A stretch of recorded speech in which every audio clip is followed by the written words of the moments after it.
Welcome, Dr. James Beckett, Sports Card Insights. It's another melancholy episode, as these tributes are. Good friend and former colleague, Ben Ecklar, passed away a couple weeks ago. I'm actually recording this the night before, but I will be going to his memorial service, and pretty big shock that just not very old and sudden passing. So I'm going to find out more about it, but this was a conversation I had with some of his close friends at Panini that also worked with him on our team, and so to give a chance to honor the memory of Ben Ecklar, who was a really outstanding guy, a great contributor to our industry and to our team and to the Panini team. So thanks, sponsors, Topps Panini and Upper Deck, especially Panini for this episode, Heritage Auctions, Huggins Scott Auctions, Mike Stadium Sports Cards, Burbank Sports Cards, Comcy.com, and Beckett Media, Beckett Grading, Beckett Authentication. So here's the conversation with my four amigos from Panini who are sad, and we're all sad. Our prayers go out to Ben's now widow and 6 kids. We're here to talk about Ben Ecklar, our dear departed friend. Very shocking. I worked with him past tense, hadn't really seen him that much recently, but he was obviously on my list for somebody to interview as a really strong contributor in the hobby. But you guys have worked with him. I'm looking at guys that worked with him on our team and then as well at Panini and the predecessor. David Porter's here, Tim Trout, Tracy Hackler, and Rob Springs, great guys in their own right. Guys that could have been any one of us. Who wants to say a good word about our buddy Ben? Like you were saying, Jim, it was shocking when we got the word of what had happened, and it was sudden and the least thing that we expected to hear. But what's amazing about what Ben left with us all was that all of us were privileged to work with him for over 20 years. And he sat right next to me for the last 18 of those 20 years. We would chat every day, and we watched our families grow up together, and we spent almost as much time with them as we did with our families. I was fortunate to go on several trips with Ben where it was just Ben and I looking at stuff or checking stuff out or shopping for stuff or whatever it was. And so I got to spend lots of time with just Ben and I, and he was all about the hobby, and he was all about his family, which is probably the two greatest tributes I could give to him. We've talked about this a lot the last couple of weeks here at the office about how focused Ben was and everything he did. And he was all about building trading card sets. That's what he lived for. He got up in the morning and didn't think about anything else all through the day except building those great trading card sets. And he was fortunate enough to build some of the most iconic ones we have in the hobby now. He's pretty much the architect of national treasures, and he developed the silhouette card that's in Crown Royale. He also built all the Americana programs that Donruss put out back in the day. He was just very proficient. He did his research. We stayed in touch with what was happening in the hobby and in the marketplace. He was just a great example of how to build trading card sets, and we'll miss him deeply here at Panini. But David, I always thought he had a quiet side, but then he had the other side to where, but I think a lot of times he was pretty quiet. Oh, he was very quiet, but when he got upset or if you were able to hit the right button with him, he could become very animated very quickly. Yeah. And it was a side that not everybody got to see very often, but it certainly existed. All of that just came about because it was how much he cared about what he was doing. Absolutely. And he cared about what was happening in the hobby. He had great ideas and worked real hard to make sure that everybody got to see him. You guys were kindred spirits. I think that's great. Working with Ben, you're right about two different sides. He was really quiet and really focused. David touched on it when he said, if you find the right button, he will just talk. One of my favorite stories was when we were at a photo shoot together, and I'd been working under Ben for the last few years at the time. And he literally was sitting right behind me. I probably had more conversations with him at that photo shoot when we started talking about his kiddos than in the 4 years it felt like sometimes. We hardly talked. He's just so laser focused on building trading cards. But we were talking because he was with, Leonard Williams. He was defensive lineman. And Ben was out there just grabbing hold of his jersey and working with him. And I'm like, what is this guy doing? And I tried to fumble and get a video, but of course I was a little slow with the phone. But I ended up asking him, what are you doing? I'm just trying to get some tips and tricks to take home to my kiddos. Because my son plays D-line and I want to take some drills back to him. And I'm like, you gotta be kidding me. And we talked about his kids playing sports that night when we got back, and him and I had talked forever about that. It was a long night of him just telling me stories about his kids and even about himself playing, because he fashioned himself, and Tracy will laugh, as a blue chipper.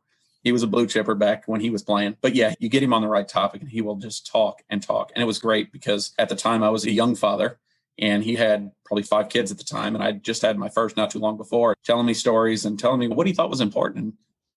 One thing I really learned from Ben that I really enjoyed and I really take to heart is how much he took his work-life balance. And he really made sure he took time for his kiddos. And I know there was a lot of times he's sneaking out at 4:30. He's, hey, got a track meet tonight. We always wish him good luck. Hope you win.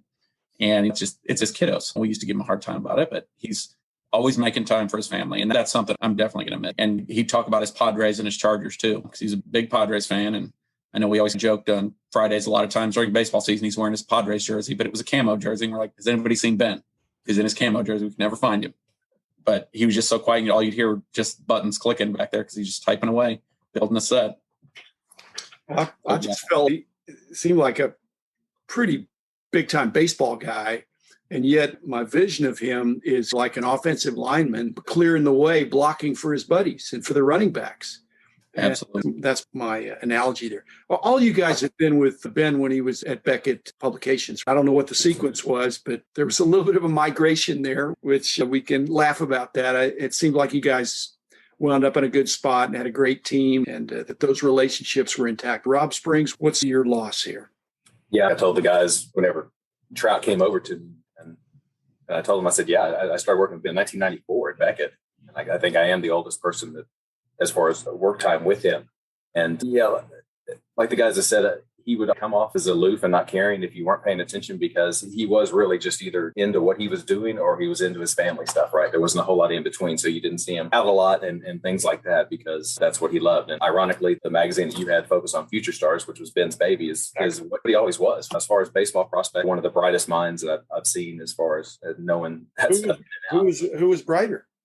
I'm not sure. I'm not saying, probably somebody maybe outside the industry, that Americana or something like that. But he knew so much more about football and basketball prospects as well. It just didn't stop with baseball. He was just really good at that. And that was his niche. And we're going to miss him, and we're going to have a hard time replacing that type of knowledge. Not that it's easy to build sets and products and do what we do now, but it's much easier to teach somebody how to do those type of things than to really have the heart and just dedication to just dig into all that prospecting stuff, because it's a lot of work. That's when you start looking for guys in single A and guys that haven't even, made a team or anything like that. That's a lot of players and a lot of work.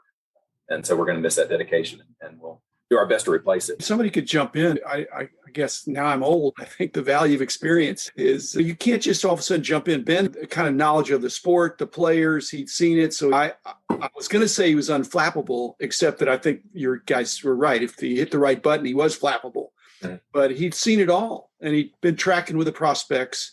That's the perspective you have to have when you're building these sets and in the hobby, is that stuff comes up, but there were guys last year and the year before who had great promise. In 2001, actually, I ran into him at Donruss because we interviewed at the same time. And he was just coming over strictly because that's when they had acquired the full baseball license. I think Doug Goddard had ended up putting most of the original Donruss set together that was released in 2001. But I think Ben picked up from Elite on. But yeah, it was like February 2001 when I ran into him over at the building. And I was like, oh. I shouldn't be surprised to see you here, but there you are. And then we started working together at Donruss. I'm looking at four surprises to me too, and even Rob and Tracy, you guys had double stints. Anyway, yeah. Tracy, what's your take on this? You're a wordsmith. How do you even express the loss? Oh, it's difficult. And Ben had so much to offer us, both as a professional and as a family guy. And we've heard so many great stories over the years. My first recollection of Ben goes back to the Beckett days, obviously. I started in 95, and you had that really nice library in the middle of the building. And STP was in one corner and editorial was in the other corner. And I always passed this guy going to the library. I would give him a nod or say, hey, he would never even acknowledge it. And I'm a people person. I want to reach out. And I was miffed by that because that hadn't happened to me very often. So I passed him a few other times and did the same thing and just complete nothing, just got nothing from him. And I was like, dude, this guy's a jerk. And so I finally had enough, and I introduced myself to him one day. I said, hey, I'm Tracy Haffler. I'm new here. He goes, hey, I'm Ben.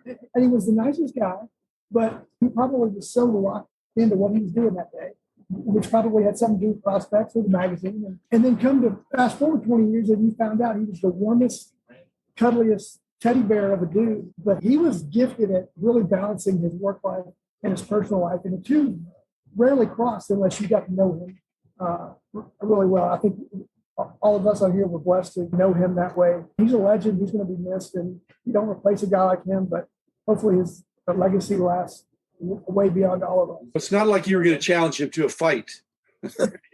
Blue chipper, Dr. Becky. The blue chipper. I hear you. Now, so basically he got COVID and went super quick? I don't know that they know for sure exactly what the final verdict is going to be of that. I do know that he did get COVID and he was diagnosed with it. It was very sudden. I'm sure COVID played a part in it. I'm not sure if that's all of it. I don't know that we know exactly what caused it yet, but it's what Nicole, his wife, mentioned that was related to COVID. My point is that I've been doing these mortality episodes and tribute episodes, and I realize there's a big difference between dying when you don't have a chance to say goodbye. And it seems like Ben didn't have a chance to say goodbye. And it's really sad. And so us as his friends, we'd like his memory, this balanced memory, like you said, of excellence at work and excellence at home, to be a good model, to be emulated. But you're saying he really had no warning, no chance to say goodbyes?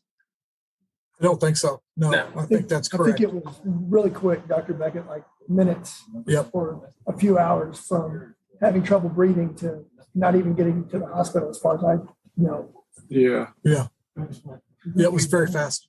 What do you think he'd want to say beyond what you're saying? You're saying this is a guy that's worthy of not just respect, but like I said, emulation. And, that the work-life family balance is especially when you have a job you love.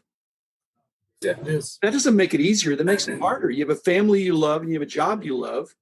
It's best of both worlds. It's still tricky.